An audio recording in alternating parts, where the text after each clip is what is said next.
Give it back! I can't! Why not?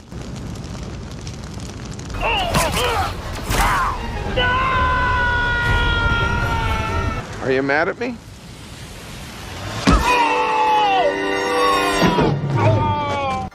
Alright, this is Blacked Out Reviews, and this isn't even like a review, even, of Bad Batch Season 3. This is more so just like an overlook of the Bad Batch as it is as a series, and just Star Wars and Dave Filoni as a whole, and what Disney's just doing with it. Because with Bad Batch, it wrapped up, it's all done, and I don't want to say I feel cheated, because it did what it set out to do, you know, it told a story.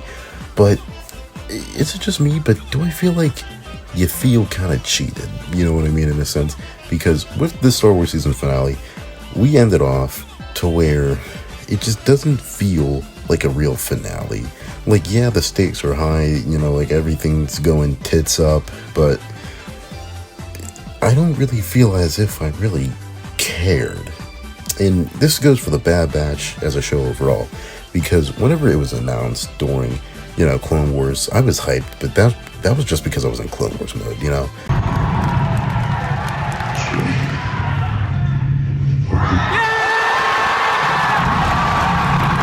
I don't know, I just feel like there's just so many concepts and just ideas that were wasted, and I don't know if it's just to, you know, like, keep it going to make more shows and just make more content and money, but I don't even know what to say.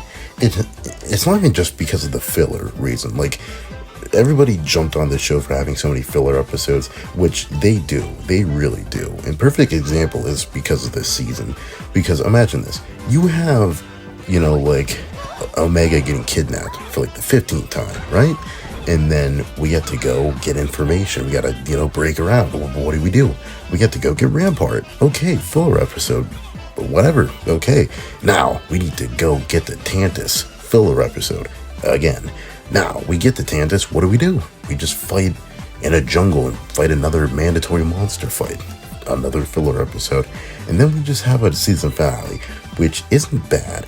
But with all the concepts that were led up into this beginning of this season and throughout the whole entire show of a clone rebellion and the rise of, you know, like this mutiny between this cloned faction that's working in between the scenes with Rex and all the other clones, I just don't even know what to say.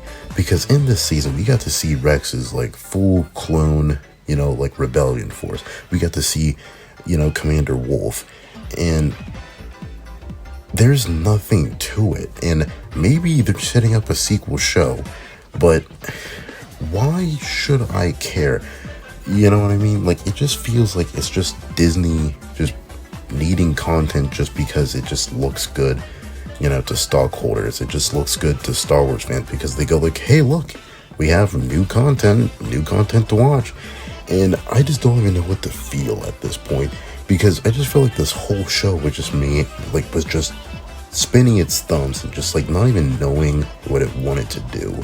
Because you have this great concept of like this clone rebellion, and you don't even do anything cool with it. Like the only thing it does cool with it is basically just setting up like the rise of Skywalker, and they have like this big win of taking down Tantus. But I mean, like, it's not even like a win, because Palpatine just makes clones 30 years later. So I hope you feel like you accomplished something, because you really didn't. And yeah, I mean, like, okay, this sets up the rise of Skywalker and, you know, builds off of that, but who cares? Somehow Palpatine returned. Hello, Star Wars Weekends fans. How you doing? And I feel like, honestly, the only time I was actually like, you know, like, felt alive while watching this show was the cameos. I'm not gonna lie, because the whole Bad Batch in general, I knew that they were probably all gonna live, besides Tech. And this is the problem with Dave Filoni. The problem with Dave Filoni is that he's just too prideful of his, like, original characters, that he just can't kill them off. Like, unless there's someone that's, like, integral to the other characters, you know, like motivations and their part in the plot, he just doesn't want to kill him off, you know? And first one goes like with Ahsoka. I love Ahsoka. She still is like one of my top 10 Star Wars characters. But Dave Filoni, you gotta know when to let a character go. She should have been dead ever since Rebels Season 2. But no, he just keeps them alive just because he loves them so much. But in the season 4 arc or whatever, Ezra saves her in the world between worlds, I knew he just couldn't let go of characters. I knew originally he probably was like, dang, I really had to let her go. But then he was like, hold up, Uno reverse card, bitches, I'm bringing her back. I thought you were dead. My death was greatly exaggerated. Because the thing is this, Cosmonaut Variety Hour already pointed this out in his video, so I'm going to show you a clip of that. But it just shows how Dave Filoni just isn't able to get rid of characters just because he loves them so much. Like it or not, this is Ezra's stupid story, so Kanan was basically already digging his grave from episode 1. Hera is basically in Rogue One, so she can't die. The writing team is too fucking proud of Sabine, so she's fine too.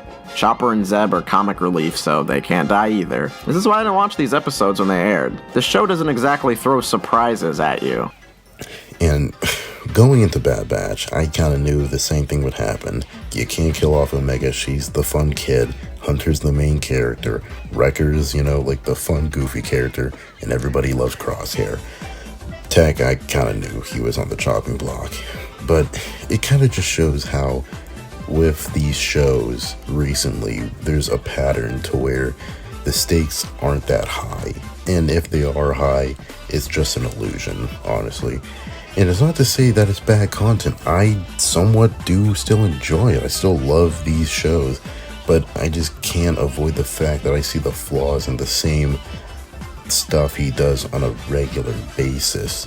And same thing goes for the cameos. Like I said, that was like the only thing that really kept me interested. I was like, oh my god, it's Cad Bane. Oh my god, it's Commander Wolf or Captain Rex. Hell, that's the same reason why he keeps Fives alive, because people love... Oh shit.